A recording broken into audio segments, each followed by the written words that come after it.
નમસ્કાર વિદ્યાર્થી મિત્રો, લાસ્ટ લેક્ચરની અંદર આપણે આયોજનના પ્રકારો જોયા, જેની અંદર કાયમી યોજના, વ્યૂહાત્મક યોજના, સુનિયોજિત યોજના અને કાર્યકારી યોજના, આ ચાર પ્રકારો જે છે એ આપણે જોયા છે મિત્રો.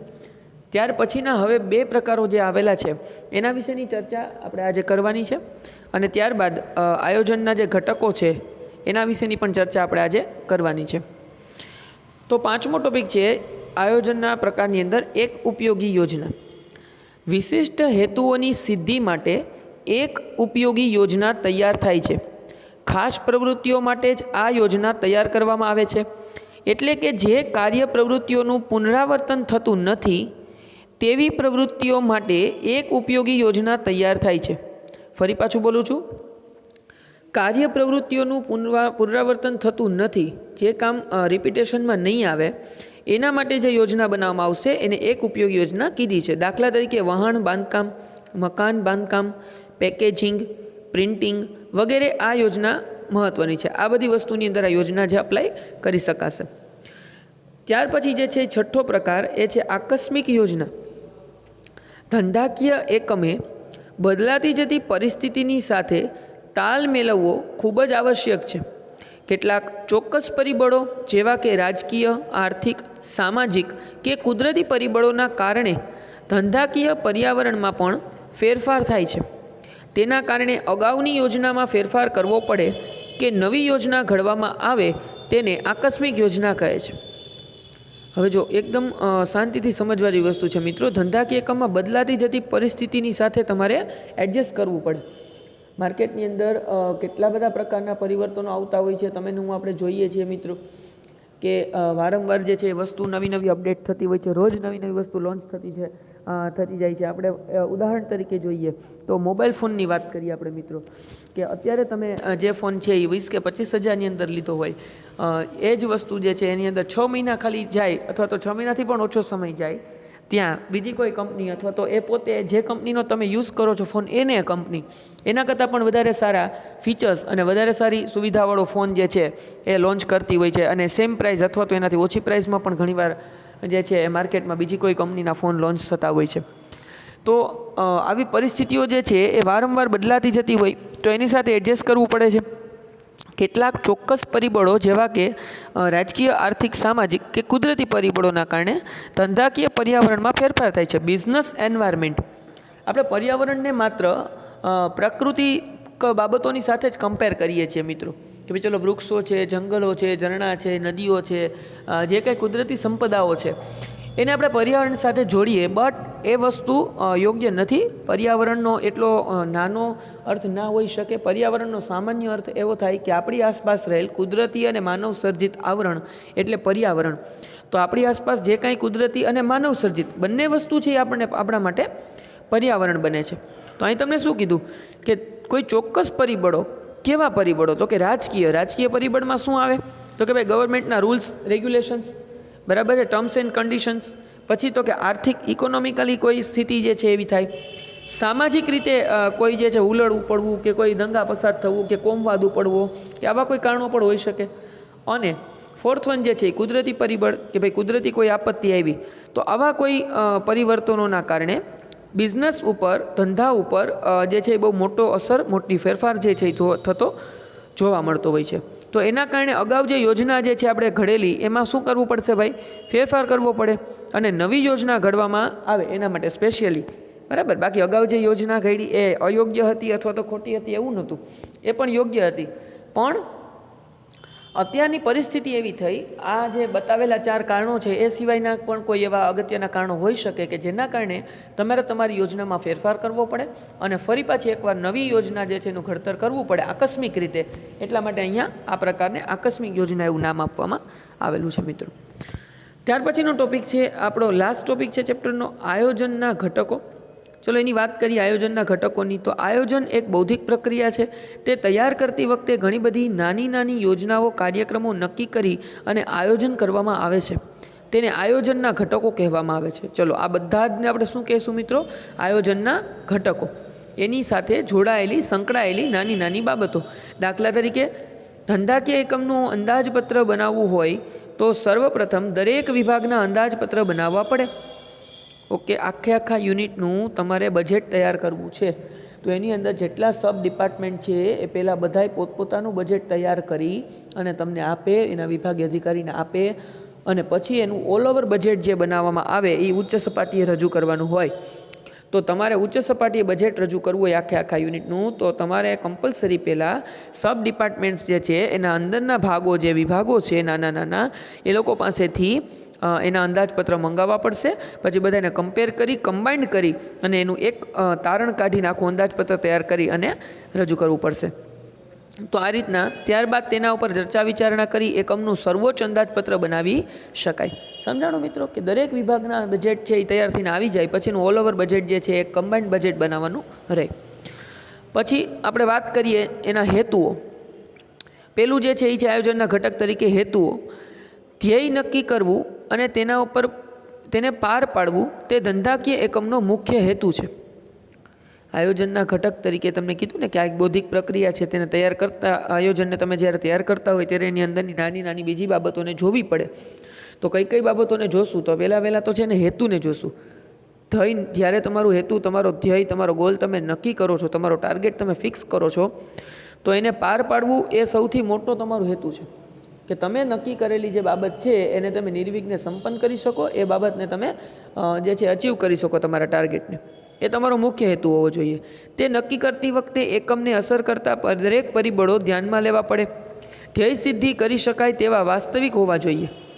ભાઈ બીજી વસ્તુ હું કીધું કે આની હારે જેટલું ઇફેક્ટિવ હોય, જેટલી વસ્તુ એને અસર કરે એવી હોય, એ બધી બાબતો તમારા હેતુઓની સાથે સંકળાયેલી, તમારા બિઝનેસની સાથે સંકળાયેલી હોય એને તમે મેન્શન કરશો. અને ધ્યેય તમારો એવો હોવો જોઈએ કે ધ્યેય સિદ્ધિ કરી શકાય. બરાબર? એટલે કે એ વાસ્તવિક હોવો જોઈએ, પ્રેક્ટિકલ હોવો જોઈએ. બરાબર છે? હવે ટાર્ગેટ જ તમે અવાસ્તવિક નક્કી કર્યો હોય, બરાબર છે મિત્રો, તો એ કોઈ દિવસ શક્ય વસ્તુ બનવાની નથી.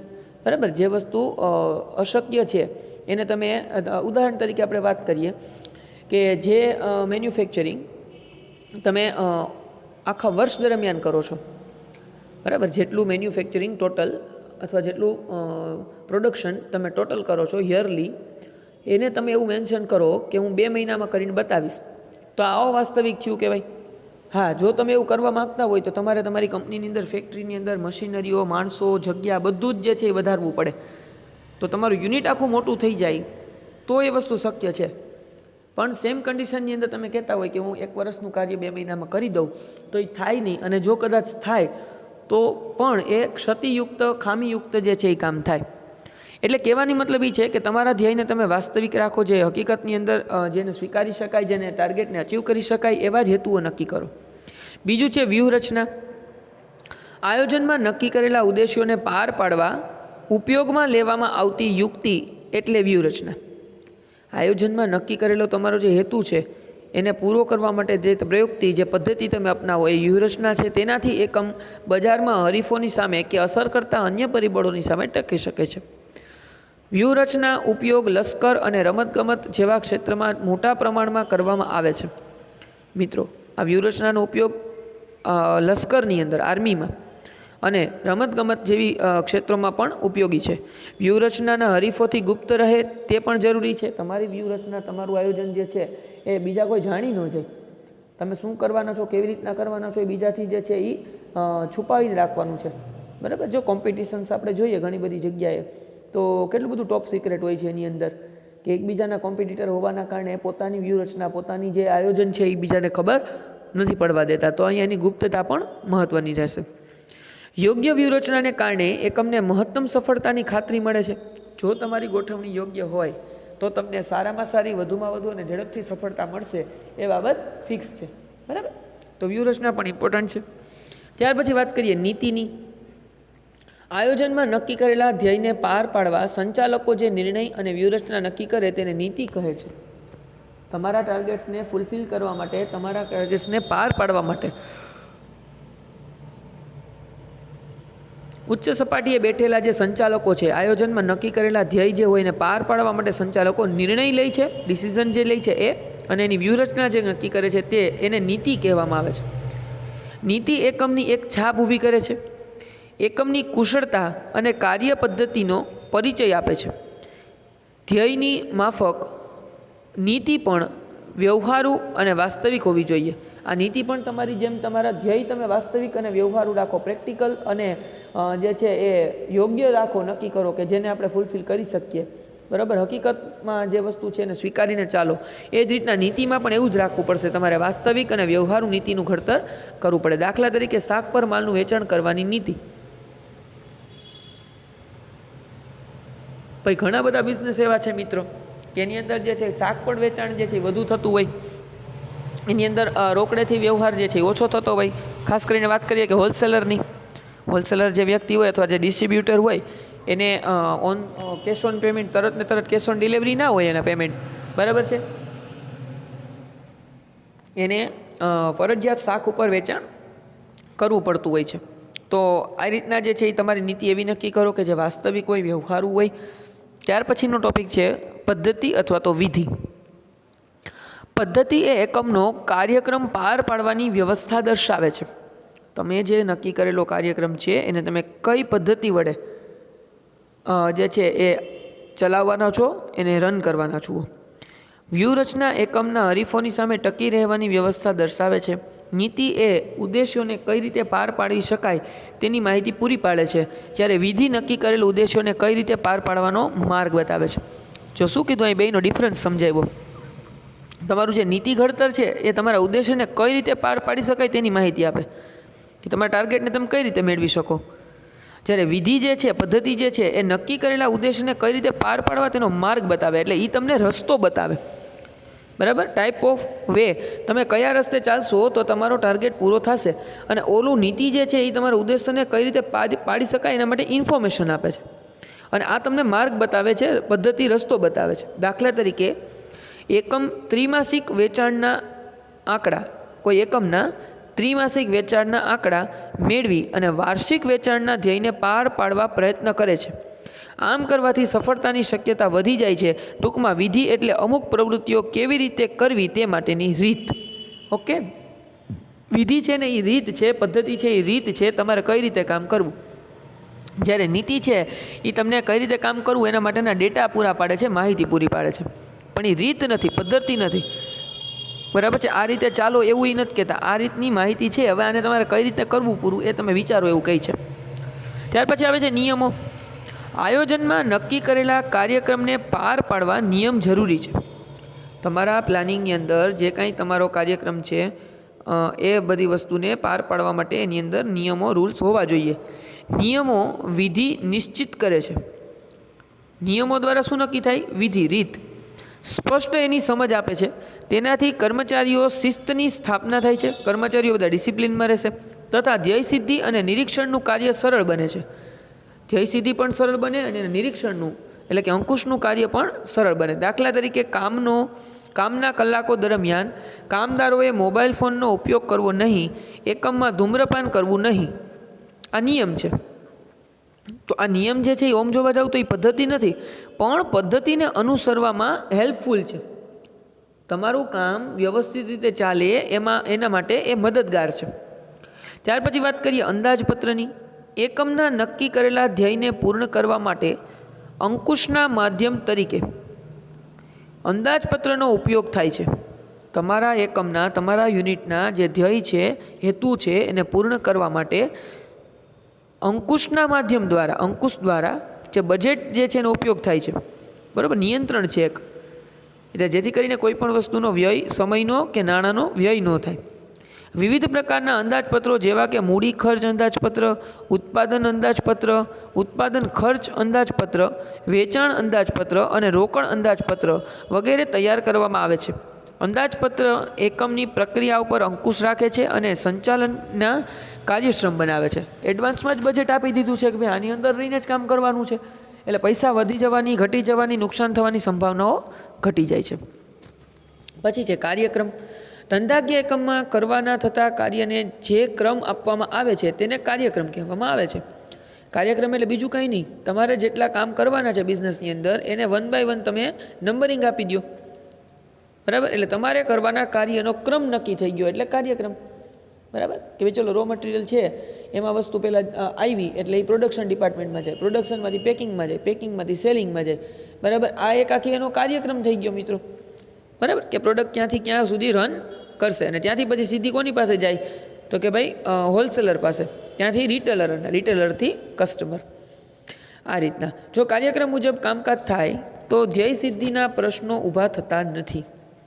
કાર્યક્રમ મુજબ જો કામકાજ થાય ને બધું વ્યવસ્થિત તો તમારા હેતુઓ પૂર્ણ થવા જે છે એ શ્યોર છે કે તમારા હેતુઓ પૂર્ણ થશે, એમાં કોઈ પ્રોબ્લેમ નહીં થાય. સંચાલનનું કામ કાર્યક્રમ મુજબ કામકાજ થાય છે કે નહીં તે જોવાનું છે. મેનેજમેન્ટનું કામ શું છે કે જે ગોઠવણી કરીને આપી એ મુજબ ચાલે છે કે નથી ચાલતું, તથા તેને નક્કી કરેલા ધોરણોની સાથે સરખાવી જો તેમાં વિચલનો જણાય તો સુધારાલક્ષી પગલાં પણ જરૂરી બને છે. નક્કી કરેલા ધોરણો, કાર્યક્રમ તમે આપ્યો, તમારો જે ટાર્ગેટ છે એની સાથે તમે કમ્પેર કરો. એક ઉદાહરણ દ્વારા સમજાવું. તમે નક્કી કર્યું છે કે વર્ષના અંતે મારે 1 લાખ પ્રોડક્ટનું પ્રોડક્શન કરવાનું છે, એના માટેનો કાર્યક્રમ તમે ઘડીને આપ્યો છે. ઇન્સ્પેક્શન માટે તમે ગયા, ખરેખર 1 લાખ વસ્તુનું પ્રોડક્શન યરલી કરવાનું હોય તો 6 મહિના જાય એટલે 50,000 પ્રોડક્ટનું જે છે પ્રોડક્શન થઈ જવું જોઈએ.